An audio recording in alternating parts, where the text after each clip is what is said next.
Hi, this is Cheryl back with you from Farmhouse Frugally, and there is nothing like a new year for a new refresh in one's craft room. Because let's face it, my craft room was getting very overwhelmed. Here it is. I have too much stuff, and this was a great opportunity for me to make a few changes as well. Hopefully, I can inspire you to get a little bit more organized in one area of your home in this new year.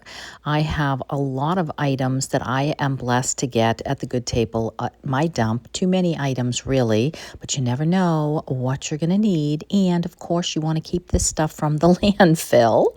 I actually had donated several boxes for a good cause at my church, even prior to this, believe it or not. But I have just a lot of stuff left that really does need sorting. And so I won't get to as much of that in this as much as I need to rearrange the furniture in this craft room. Currently, I have this black table, which I love. It is a phenomenal space. It's a good size for me to do the crafts, but it has seen better days with all the paint and wax and other things that have gone on it and need to be removed from it. So God bless my husband, who was willing to take this down during the Christmas break to the garage and give it 3 coats of stripper. Then my craft room got worse before it got better, because that's just the way it is when you try to organize things. Moving that table out made way to move this large black armoire. The table was on the left when you walk in the room, and the armoire was kind of in the front right. And I wanted to switch that table to the front and center, switching that armoire with this small green jelly cabinet that used to be my mother's. And then, yes, I still have way too much stuff, but at least it's a little bit more organized now, all in one place. I will need a way to probably sort by season.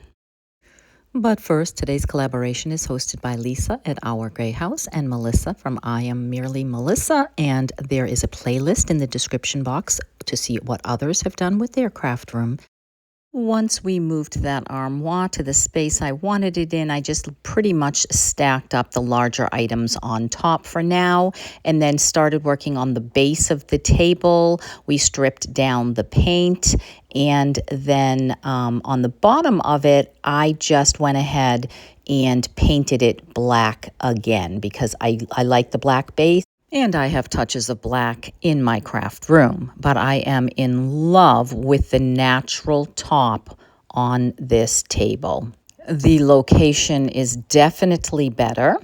And then I was able, over the course of several days, to go ahead and put a polyacrylic on top of the table. In fact, 5 coats with steel wool in between, to make sure that I had a really good, durable finish, because no doubt I am going to spill paint or wax on top of this again.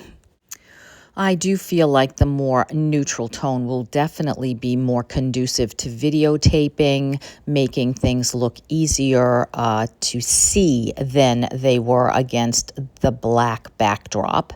So here it is, still wet. Now, I had hung a few things on the walls, just waiting for that to get good and dry. Please take a moment to hit that hype and that like button. That really does help my channel. And then began the fun, once it was fully dry, of putting the things back together to make sense of where I would use them and how I would use them. I love the things on the walls, a little pop of creativity, get my creative juices flowing. Yes, I still have to sort a lot of this stuff out by season, I think would be making a little bit more sense. But at least it's corralled in one place. And I went through the things that were on top of the craft desk, and then these little green bins. It's hard to see with this lighting because it's dark outside, but the green bins underneath the table took the place of some cheap Dollar Tree ones that I had in the past. So I am feeling pretty good about the workspace itself and the things that are on and under the workspace. That is as I would have it. And of course, you cannot sort and go through everything in just a short week or two. This is something that is going to take a lot of time for me to really take a good look at which kinds of crafts and DIYs and things do I really want to continue to do. I have so many different things. I am a spinner. I spin wool. I've made jewelry in the past. I have transfers and paint inlays and, DIY crafts and clay crafts and so many different things. You just can't keep it all. Well, I've been working on a journal. I will show you how to make your own journal if you follow me tomorrow's video. So stay tuned for that. And also make sure that you are subscribed. I have lots of fun things coming your way. Some hauls, some flips, lots of DIYs, lots of stuff I have saved from the landfill and I am recreating for this upcoming year. So I would love to have you come along. Drop me a comment of any organizational help you have for me to get more organized. And let me know what you think of this quick craft room refresh. And I will see you in the next one. Thanks so much for stopping by and Happy New Year.